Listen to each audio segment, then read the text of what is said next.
Hi, everyone. I'm Rebecca Nadelka, your Realtor Mom. Welcome back to my podcast. Today's episode is going to be about what to fix before listing your home. So today I brought the perfect person to talk about this, my go-to contractor, Mandy Dixon with MTH Services. Hello, everyone. So Mandy and I have been working together for a couple years, and he's definitely helped me prepare some sellers to get their houses ready for the market. So I go to him when I want to know what we should do versus what we should not do. Mandy, do you want to start and tell us a little bit about yourself and what you do from day to day? Yes. So again, I'm Mandy Dixon from MTH Services, where we do anything from your roof to your basement. We specialize in POSs, inspection reports, violation reports, and rent readies. Anything inside your home, even outside, we can get it done. Awesome. So what I want to focus today is mostly what we advise our sellers to do before they get ready to list their home. I know you do a lot of after the fact, we close with buyers and then you do some of the repairs, but we also have some sellers that we like for them to make some changes, maybe do some things that are going to add some value to their home to get them more money when it's actually sold. Right. So we're going to start this simple. Okay. What are the top 3 fixes that you think a seller should focus on before they list? If they got to pick 3 things to do that are going to add value to their listing, what would those 3 things be? I'm going to say the mechanicals, the plumbing, the electrical, and the HVAC. Those things are going to be necessities for anybody that lives in a home. You want to make sure you don't have any standing leaks as far as your plumbing. Make sure your receptacles are all working, getting 120 volts. Making sure you have GFCIs in the kitchen and the bathroom, where you can stick your hand in water and touch a receptacle. You need to have a GFCI there. With your HVAC system, you need to make sure your furnace is working properly, your batteries are changed in your thermostat, and your filters are changed. Gotcha. So one of the things that when I work with buyers, one of the things that we pull out are the GFCIs and looking to see if those are properly installed where they belong, like you said, within water distance, reaching. So when you're a seller, it makes sense that those would be things that you would suggest because we know that the buyers are going to ask for them. Right. And then obviously plumbing, nobody wants a leaky faucet, leaky toilet. Those are probably some of the easier fixes too. Yes. So you're not asking sellers to spend an arm and a leg to fix a bunch of stuff. And your furnace filter is pretty easy to change. Yes, it is. Do you need a filter? All the time. How often should you change it? Every 90 days. Oh, So if it's only once a year, that's not a good thing? No, that's a terrible thing. Okay. And you should really get rid of that because having a dirty filter can clog up your blower motor, preventing your performance from blowing the heat or air throughout your ducts. It'll limit the blowing, and it can also stop your blower motor from working. That's definitely an easy fix because Yes. I don't do it in my house, but I'm pretty sure I could figure it out. That's not on my list of responsibilities though. So with filters, they have a wired side and cotton side or filter side. So you want to always make sure the wire side is facing the furnace. It'll have an arrow on the top of the filter as well. You want the arrow to be going towards the furnace. Nice. Those are some easy fixes. Right. So obviously we've got your plumbing, your HVAC, and your electrical. What's one of the things that is probably the bigger waste of money that sellers might do? Like if you're going to put money into something that a seller would do that is just really a waste and you're not going to get your value back. Is there anything like that? Yes, any additions you might want to add to your home, I wouldn't do that. You might add an addition to your home and the buyer might not like it. Also kind of a big cost. To Yes. put an addition, you're looking at a big price tag, and if you're not going to get the value, so as an agent, I always tell my sellers, if you're not going to, at a minimum, increase your value by what you're spending. That's just a bad decision. But you want to make a little bit more. Definitely. Otherwise, don't waste the time and money to get it done. You don't know what the buyer style might be. You know, the one thing that I do sometimes, like when I look with buyers, though, I will say adding a bathroom might be a bonus if it's an easy add. Yes. Because we usually don't not want an extra bathroom. Yes. But in a full-on addition, it's kind of a lot of money. Gotcha. So I've gone into lots of houses, both on the buy and the sell side, to look at them. When you walk into a house as a contractor, what's one of the first things that you can see that will tell you if that seller's taking care of their house? Is there something that would stand out? Yeah, so if the people have pets, it definitely stands out. And you can get the smells. You can notice how clean and well kept the house is, even with pets. And it'll reflect on someone coming in looking to buy this home, because if things aren't together, it just doesn't give a good sign that the house is well kept. Right. So when I walk into a house, again, if I'm working with a buyer and we walk in and there's just like stuff everywhere, not a good it's look. going to make you sometimes not be able to look past the stuff to actually look at the house. Right. And it's kind of the same thing, I think, like when I walk into a house, if it stinks, I've gotten better, but sometimes I don't want to offend the person, but some houses just stink. Yes. And that does. It makes it like, what do they do in here? Like, ew. Like nasty. And then after you're there for maybe 10 minutes, it just then you feel like you stink. Yes. I walk out and I'm smelling. Yes. See if I'm stinking. So I definitely think one of the key things is it's the small things. So we're not looking for a hole in the wall. We're looking at, is the house clean? Like the small things are what buyers are going to notice first. So as a seller, we want to make sure that like, don't like overpower the stink with some foofy, flowery, super strong air freshener, right, but clean. Do a nice deep clean, maybe some Febreze on some things. And don't start cleaning up when we get there. It's just not. Do it. Have it done already. Yes. Gotcha. All right. We're going to switch a little bit. And I want to get in. I know you've got lots of stories. We've talked about lots of these stories. So I want to touch on some of the stories that you've seen, mistakes that have happened, things like that. You give sellers advice. Yes. And you tell them things that you think are important to get done. So is there a story that you might have where you might have given a seller a suggestion and they ignored you and didn't take your advice, and it actually came back to kind of bite them in the rear? So, yes, I had a owner, and the plumbing that he had running through his house was in CPVC. Plastic piping tends to expand after use, and he ended up letting the heat get cut off, and that was a no-no. You never want to let the heat get cut off and you got CPVC running for your supply lines through your house, because once the heat get off and it gets cut back on, the plastic is going to expand and you're going to have several buses throughout your house with your supply lines.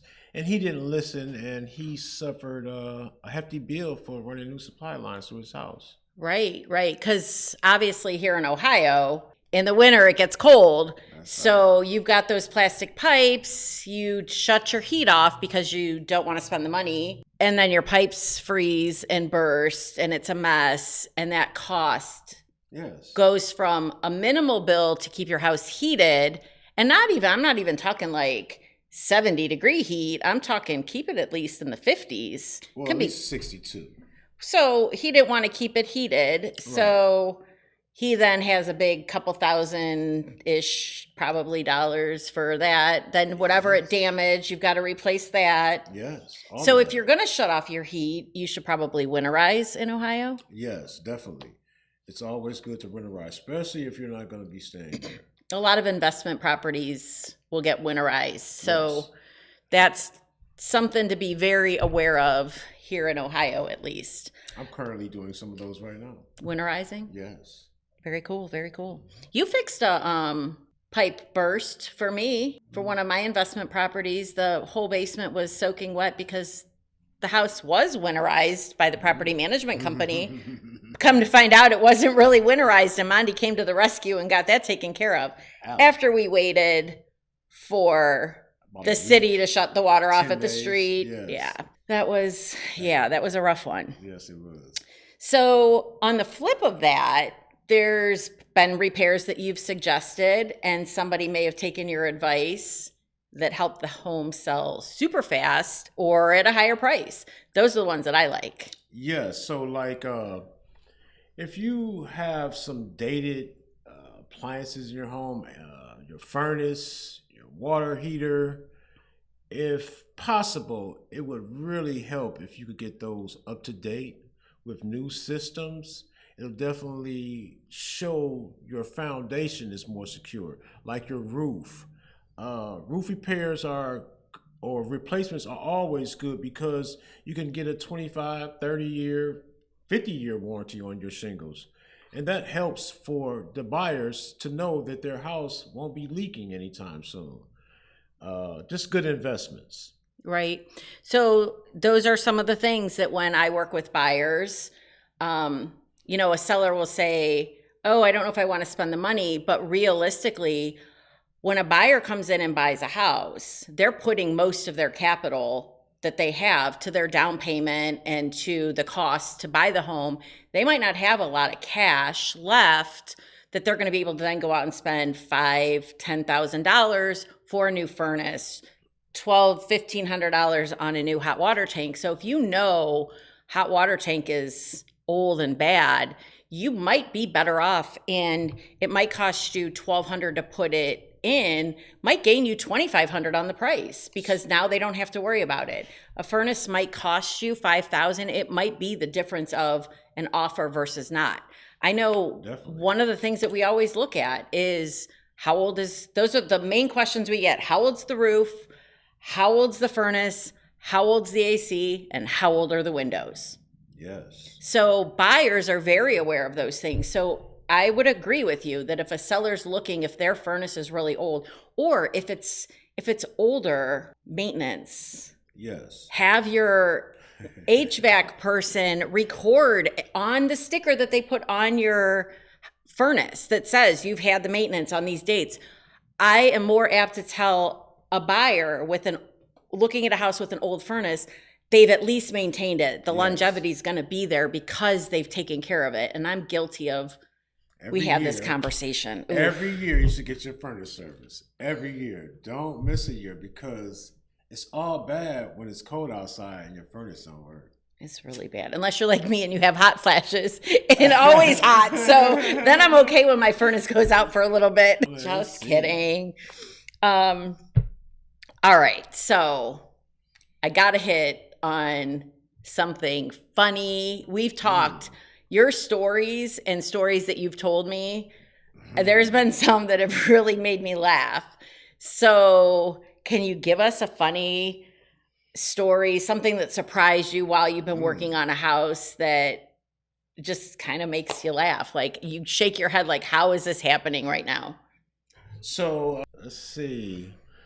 One night I am asleep, and at this time I was doing emergency calls, and I get a call from a customer at 3:00 in the morning, I believe. Oh, you were probably getting ready to get up for the day. Yeah, yeah, like our alarm that I didn't have. So I answered the phone, and the lady says she has a plumbing issue going on, and she believes her husband flushed his drawers down the toilet. And they only have one bathroom. Oh. So after taking all of this in, I got up and I went to her house. And while I was snaking out her toilet, her husband, he has dementia. Aww. And he was just standing there being an audience as I was snaking out the toilet. And the wife was there as well. She looked like she really had to go to the bathroom, so she wanted me to hurry up and get it taken care of, right?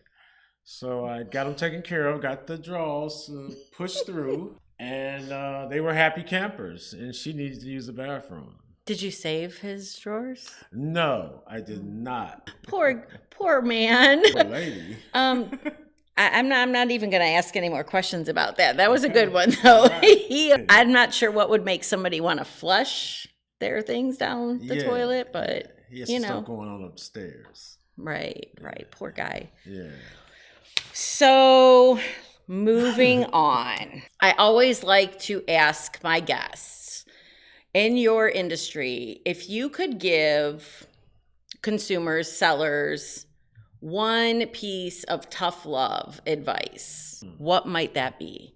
Because, Well, I would just say, just take care of your home. Make things right for the next person that's buying, renting, or anything like that. I've been in a lot of different houses, apartments, basements, garages, sheds, crawl spaces, attics.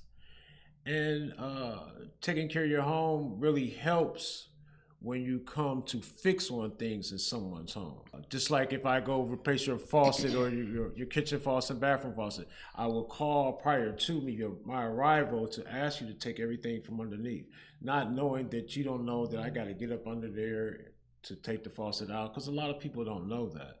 But knowledge is key. So just preparation. Yeah, that's about it. Try not to shortcut things maybe too, because right.